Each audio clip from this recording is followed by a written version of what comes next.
I don't subscribe to the idea that genuine human interactions can be taught. They can be learned through experience, but not taught like some practical skill such as math, a musical instrument, or dominating in Marvel Rivals' Cloak and Dagger.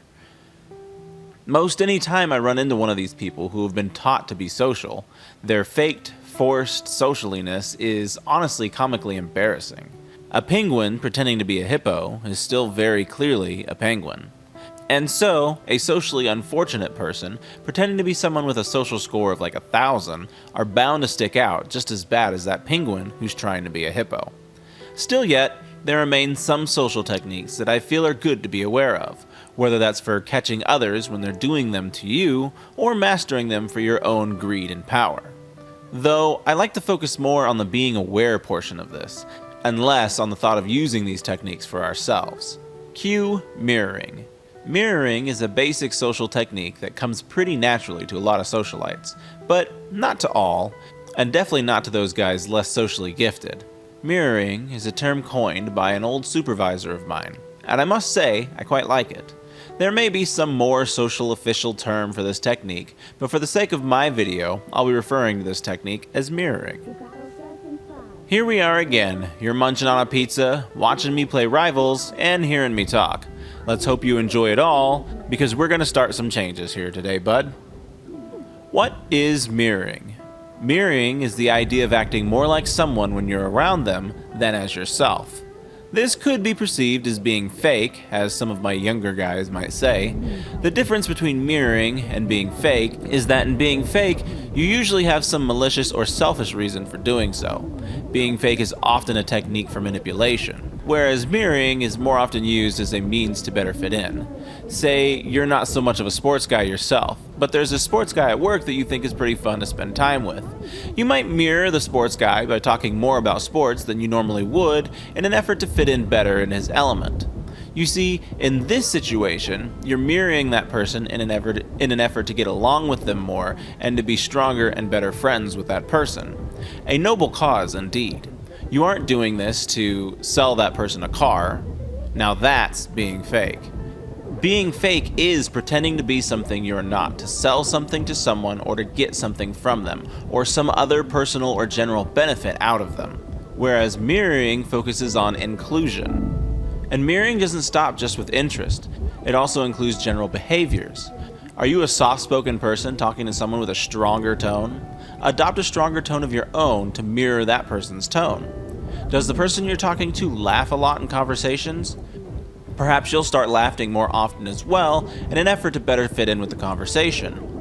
In none of these situations are you putting on an act to get something out of that person or to trick them into something.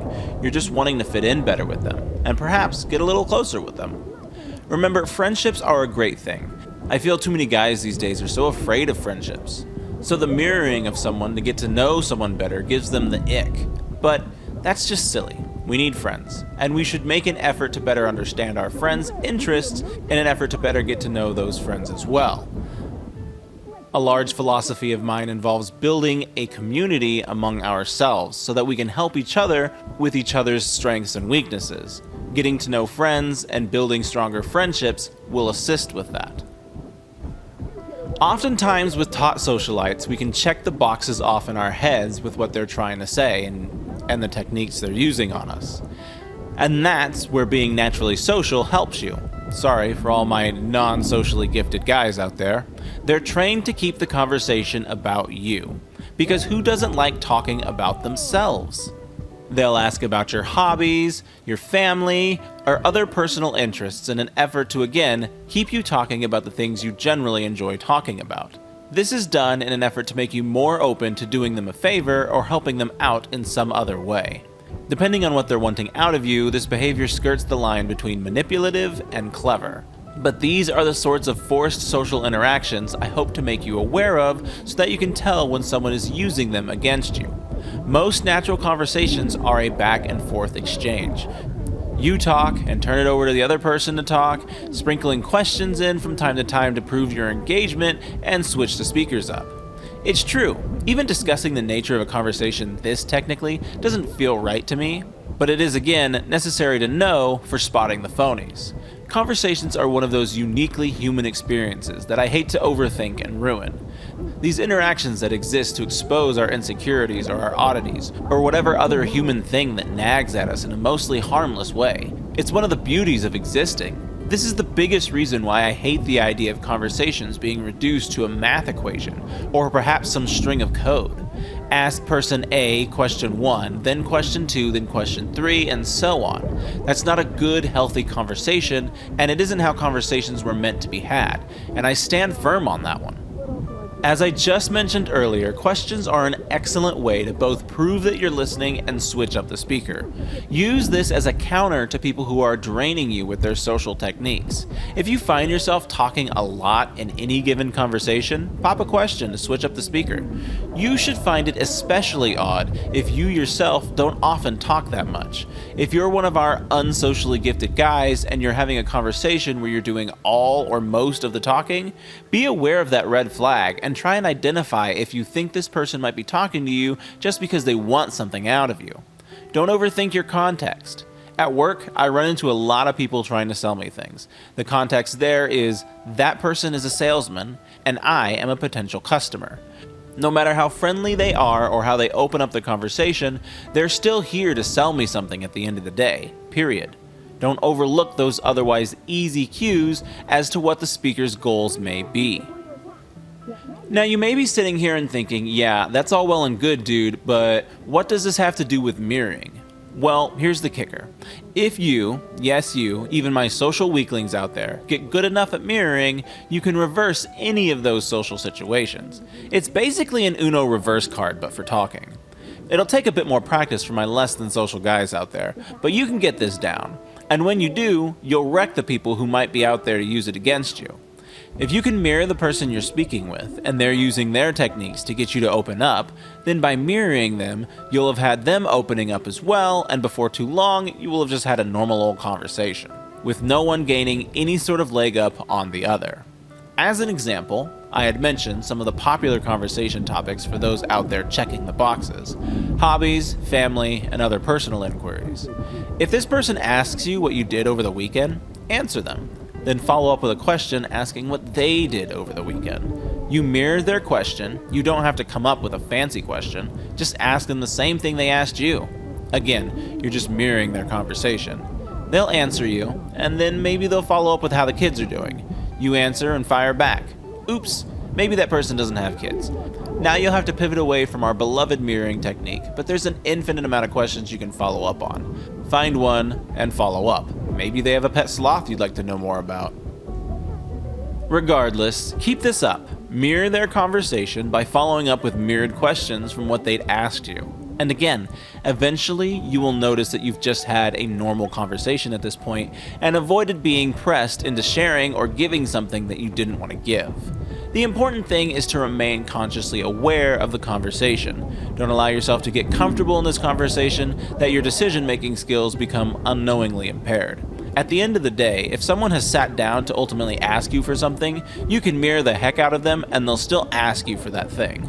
Although it's not impossible, it'd be rather silly to commit to asking you for something only to back out because the conversation is going too well. Again, the important thing for you is to remain present and aware of the conversation. It's easy if someone were to butter you up by getting you to talk about your pet sloth, gym hobbies, or sweaty games of Marvel Rivals, that you'll be so high on that conversation that you didn't realize that you just said yes to allowing the kid to borrow the car, or buy an additional subscription to a car magazine, or buy another round of donuts. I don't know. What I do know is that it is no fun to not be able to gush about the things we love. And it's all too easy to gush about those things as well. But that's what our trusted friends are for. Gush to someone who won't exploit you. Again, build a better community of trusted individuals. Now you might be thinking, hey, you said you don't like people who use taught social interactions, but now here you are teaching us social skills. No, I'm not teaching you how to successfully have a conversation. I'm teaching you how to counteract those people who were taught to have conversations and maybe using those techniques against you. Now, can some of these be taken away and applied to healthy conversations? Absolutely. But that's not the sole goal here. I want to foster community out here where we leverage our strengths to help each other out. I'm super socially skilled, but I'm not skilled physically, so I might lean on one of my gym bros when I need something physical that only they can help me with. It's okay to not be good at everything, and I challenge someone to find me a person who is. But that's why we should band together as a community and help each other out in our weak areas. Society tends to breed a competitive, individualistic attitude in this world, and I'm here to say that that's crap. There's a story of two wolves in the woods, hunting the same game. They find themselves in a unique situation. They can compete with the other wolf, maybe even kill it, and have the whole game to themselves. Or they can team up, take the game down together, and share the reward. Yes, there will be less game to go around between the two wolves, but they would have caught it with significantly less effort and both live to hunt another day. A popular methodology between animals that hunt together in packs. So then why, as humans, do we allow ourselves to get sucked into this us against them competitive mindset? Good old societal pressure again. Call it propaganda, call it hypnotism, or maybe even some unconscious societal mirroring. That may be a bit of a stretch, but it's still a solid concept. If we're unconsciously mirroring things, then we open ourselves up to be manipulated without even noticing it. With that, chances are mirroring is a technique you're already using, but just not aware of it. By practicing it, you can be made more aware of when you're using it, purposefully or otherwise. It allows you to take a moment to take a step back and say, hey, wait a minute, why am I so hell-bent on banding against my fellow man? Is this truly a strongly held belief? Or is it society's hooks into my mind that I'm only just now noticing? Be alert out there, guys, and don't be manipulated. So then, we need to band together as a community. We only serve to help each other and to grow that way. That's one of my goals of this channel, and so maybe I can subconsciously mirror you into fostering a stronger community as well. Help out our lesser social buddies out there, because I'm sure they're good at something else that you need help with down the road. Be aware of the techniques others will use on you during conversations. Don't let them check those boxes with you, only to ultimately end up asking you for something that now you feel good enough to give them because you're all hyped up on a good conversation and social vibes. Turn one-sided conversations around with questions and mirroring. Mirror their question in an effort to keep the conversation natural and avoid sharing something that you may not have wanted to. Conversations should remain as a naturally human thing. The odd pauses, the moments where you're talking on top of each other, or laughing at something that really isn't all that funny. These are all natural things that are part of the awesome experience that it is to be human. And with that, we shouldn't learn ourselves through these situations so that something so human becomes totally inhuman. Lastly, don't open yourself up to unconscious manipulation. Be aware of when you're mirroring and when you're not. Know where your mindsets and what your beliefs are. Don't allow this technique to backfire on you and turn you into society's pawn. Take what you've learned, turn those one-sided conversations around, start building you a community. Help those guys out there with the stuff that you're awesome at, and don't be too proud to reach out for help when you need it. And, above all else, just try and keep your conversations natural, bud. I write my own fiction novels and have my own animation here on YouTube. If you want to support me, I'd love for you to check those out. The links are in the bio. Now go out there and seize this life, bud.